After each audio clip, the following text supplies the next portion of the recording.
안녕하세요. 힘든 인생을 사셨던 한 구독자분이 보내주신 사연입니다. 제가 7살이 되던 봄, 아버지는 아무 말 없이 집을 떠났습니다. 어머니는 그날 새벽까지 아버지 옷장을 붙잡고 울었습니다. 저와 동생은 아무것도 모른 채 그 울음소리만 들으며 떨었습니다. 그 후부터 우리 집엔 가난이라는 그림자가 붙어 다녔습니다.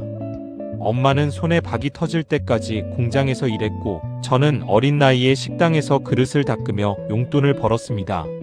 엄마, 나 크면 우리 꼭 부자 되자. 그 말에 엄마는 항상 웃었지만 그 웃음이 얼마나 아픈 웃음이었는지 나중에야 알았습니다. 중학교 2학년 때 갑자기 학교로 연락이 왔습니다. 내 어머니가 공장에서 사고를 당했어. 빨리 병원으로 와라. 병원에 도착하자마자 저는 얼어붙었습니다. 어머니는 산소호흡기를 달고 피에 젖은 채 누워 있었고, 의사는 말했습니다. 손을 쓰기 어려울 겁니다. 장기적인 치료가 필요합니다.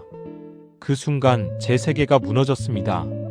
가난이 아니라 이제는 희망조차 잃은 미래가 눈앞에 놓여 있었습니다. 그날부터 저는 학교가 끝나면 바로 밤새 아르바이트를 했고, 17살이 되던 해엔 위험한 공사장 막일까지 뛰었습니다. 하루하루가 너무 고되고 힘들었습니다. 제 인생에서 그나마 의지했던 한 사람이 있었습니다. 중학교 때부터 함께 자란 단 하나의 절친. 그 친구가 어느 날 말했습니다. 야, 우리 같이 사업하자. 나만 믿어. 너도 어머니 치료비 필요하잖아. 이번이 기회야. 저는 그 말을 믿었습니다. 그래서 몇 년 동안 모은 480만 원, 그리고 대출까지 받아 모조리 그에게 맡겼습니다. 하지만 일주일 뒤 그는 사라졌습니다.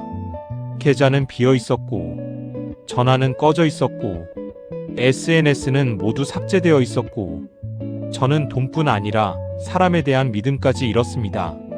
그 사건 이후 저는 빚만 남은 청년이 되었고, 결국 월세를 못 내 쫓겨났습니다. 그 겨울, 저는 매일 찜질방에서 잠을 잤습니다.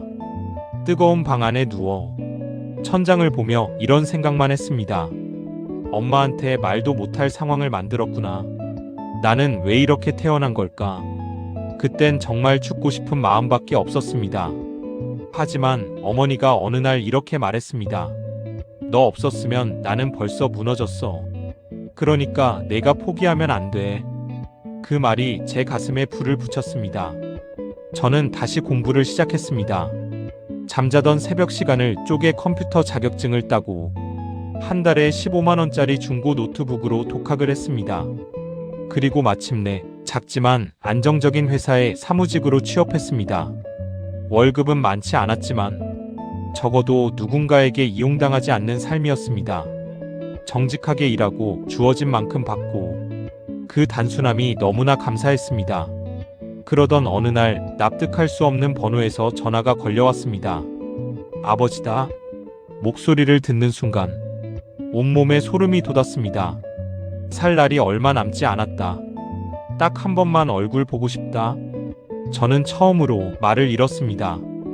보고 싶지 않았고 용서할 마음도 없었지만 그동안 제 인생이 너무 기구해서 이 마지막 장면까지도 뭔가 받아들이라고 운명이 밀어붙이는 느낌이 들었습니다. 그리고 결국 저는 그를 만나러 가기로 했습니다. 아버지는 초라한 요양병원 침대에 누워 있었습니다.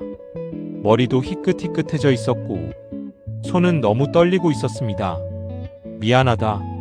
너희한테 너무 미안하다. 저는 아무 말도 하지 못했습니다.